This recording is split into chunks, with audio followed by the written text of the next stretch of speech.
Something unbelievable is happening in America, and almost nobody is talking about it. The United States is one of the richest countries on earth.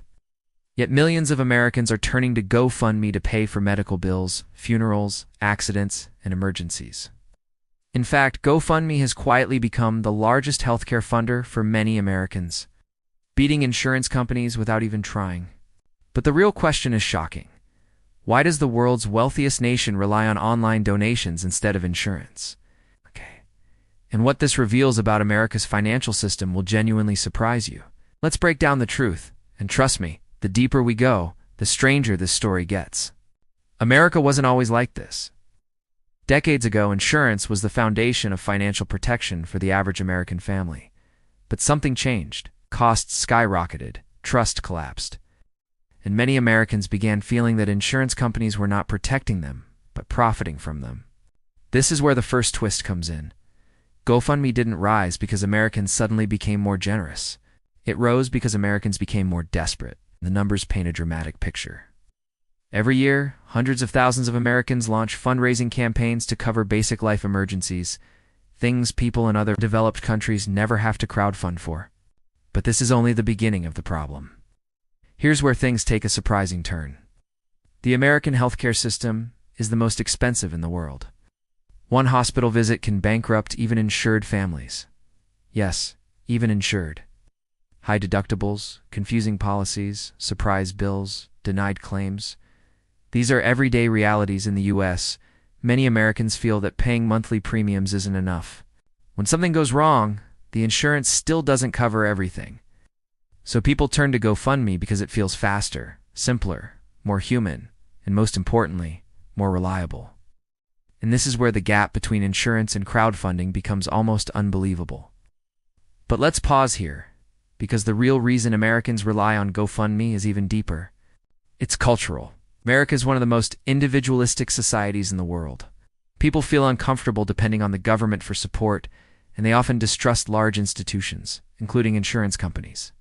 But asking friends, family, or even strangers online feels more personal. It feels like real people helping real people, not a corporation reading fine print. GoFundMe transformed financial emergencies into emotional stories, and emotional stories get funded. Insurance doesn't tell stories. It sends statements. And that difference is powerful, yet this leads us to a much darker truth. GoFundMe is not a safety net. It's not reliable. Most campaigns fail. Only a small percentage reach their goal. Millions of Americans try, but very few succeed. And while it feels like a lifeline, it's actually a sign that America's system is breaking down. When citizens in wealthy countries like Japan, Germany, or Canada get sick, insurance and public systems cover them automatically. They don't have to beg strangers for help online.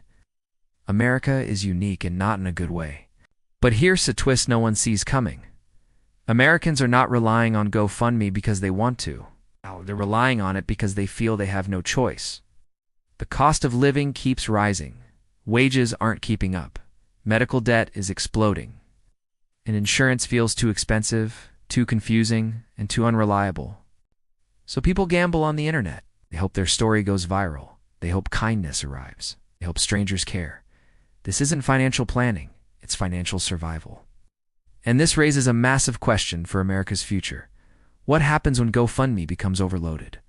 What happens when millions of people are asking for help at the same time? What happens when generosity runs out? Financial experts believe this could signal a major breaking point, a point where Americans finally demand a system that works like other developed nations.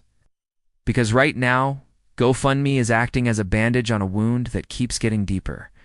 But let's go even further. Why don't Americans just buy more insurance? The answer is uncomfortable. Many can't afford it.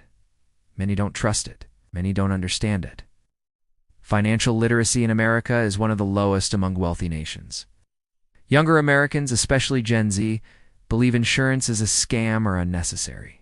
They'd rather spend money on rent, debt, or savings than premiums. But the moment disaster strikes, they realize they're unprotected. And their last option is to launch a GoFundMe campaign and hope it works. This creates a dangerous cycle. Americans avoid insurance, gives a crisis hits, gives they turn to crowdfunding, gives they fall into debt, gives. and that debt makes insurance feel even less affordable. Meanwhile, hospitals, private insurers, and pharmaceutical companies continue raising prices.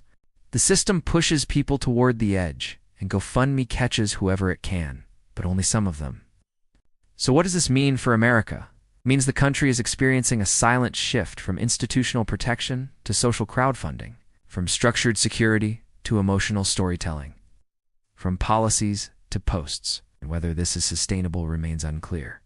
But one thing is certain: GoFundMe was never meant to be America's financial safety net, yet somehow it became one. In the end, the story is simple but shocking. Americans don't rely on GoFundMe because they want to. They rely on it because the system around them is collapsing. Insurance is too expensive. Healthcare is unpredictable. Wages aren't rising. People are forced to ask strangers for help just to survive unexpected events. And that, more than anything, reveals the truth about America's financial reality. Thanks for watching, and if you want to understand how different countries around the world handle financial protection and why America is falling behind, watch the latest video on Global Wealth Lens. It might change the way you see the world's financial future.